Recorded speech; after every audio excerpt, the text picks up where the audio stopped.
Nous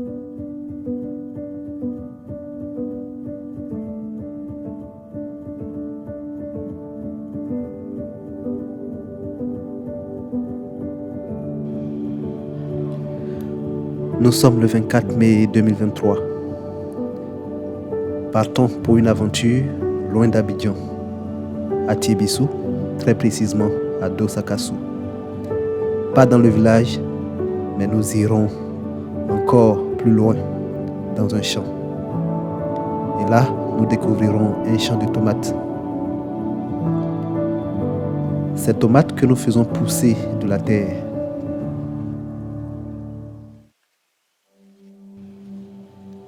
Une terre que nous avons remuée, préparée, nourrie. C'est comme ça en fait. Elle nous donne ensuite des plantes de tomates qui vont produire des fleurs qui à leur tour donneront des fruits, lesquels fruits vont mûrir. Et là, nous les récoltons pour ensuite les utiliser dans les plats d'atiéké et dans les sauces.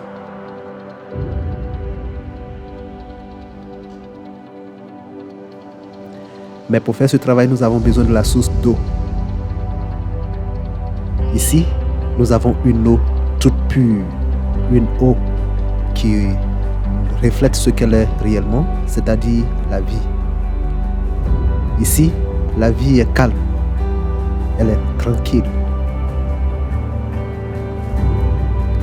Et là, nous pouvons admirer la beauté de la nature.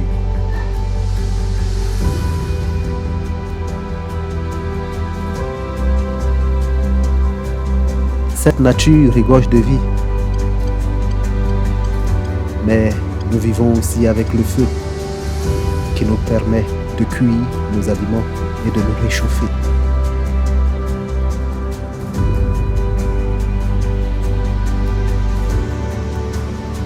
Sous les plantes que nous avons sémées, ici nous vous faisons voir un champ de poivrons qui tire de la force et des nutriments de ce sol minutieusement préparé pour ensuite nous donner ce que nous allons utiliser dans nos cuisines.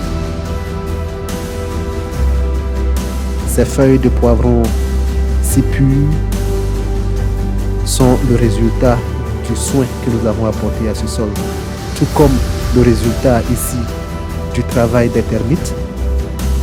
Cela est forcément visible.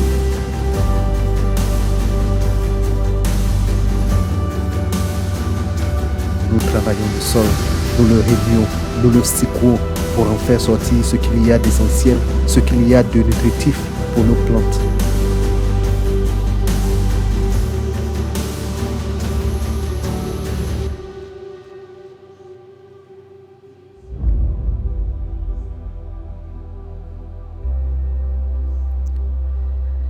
Un sol dénudé qui nous permet de voir ce qu'il a de bon à offrir.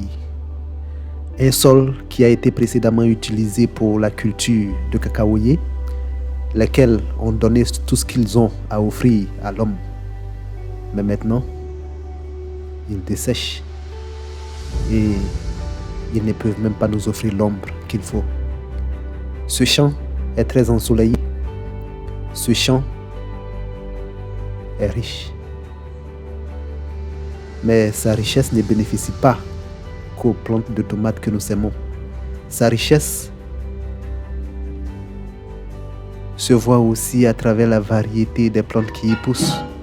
Et parmi ces plantes, il y a aussi les herbes sauvages.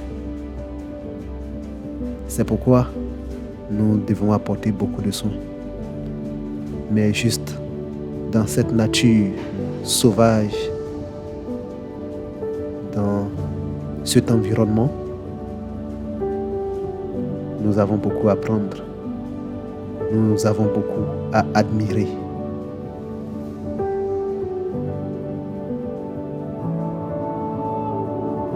Et surtout, tout ce qui tombe pousse. Tout ce qui est sémé produit du fruit.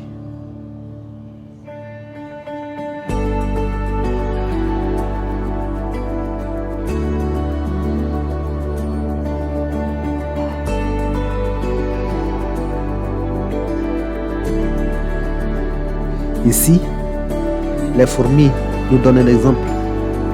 Les fourmis qui travaillent en équipe et qui stockent leur nourriture, préparent leur nourriture pour les saisons futures. Et nous, comme ces fourmis, nous traversons des kilomètres à la quête de ce dont nous avons besoin.